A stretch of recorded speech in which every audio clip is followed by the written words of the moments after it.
Hi guys, welcome back to our channel. Add අපි අලුත් video එකක් ගෙනාවා crispy kitchen එකකින්.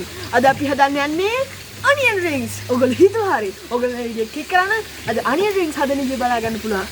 ඒක නිසා ඔයගොල්ලෝ අපේ channel එකට තාම subscribe කරලා නැත්නම් විශේෂයෙන් ගිහින් subscribe button එක ඔන්න. තව like button එක ඔබන්න. තපල්ලා ගිහලා comment එකක් දාලා තව share පාරකුත් දාගෙන යන්න. එහෙනම් ඉතින් අපි වීඩියෝ එකට යමු.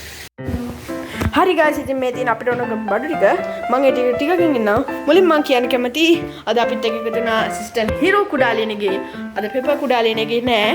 එයා ගැරන්ඩියා බලන්න ගියා. තව අපි අලුතින් ආපු assistant ඉන්නවා. assistant ගයිනි. දැන් ඉතින් මේ තියෙන අපිට ඕන කරන බඩු ටික. මුලින්ම තියෙනවා කොත්මලේ processed cheese. ඊට පස්සේ තියෙනවා 3 onions. ඊට පස්සේ 2 eggs. ඊට පස්සේ flour තියෙනවා, bread crumbs තියෙනවා. එහෙනම් ඉතින් අපි වීඩියෝ එකට යමු. Hari guys, ඉතින් අපි දැන් cheese ටිකයි onions ටිකයි කපාගෙන තියෙන්නේ. guys, ඉතින් දැන් අපි ring එක හදා ගන්නවා. ඔන්න ඔය විදිහට cheese කෑල්ලක් ගන්න.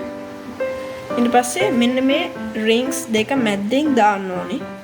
ඔන්න ඔය විදිහට. හරි guys, ඉතින් අපි මේ මුළු එකම පිරෙන්නකම් ගත්තා.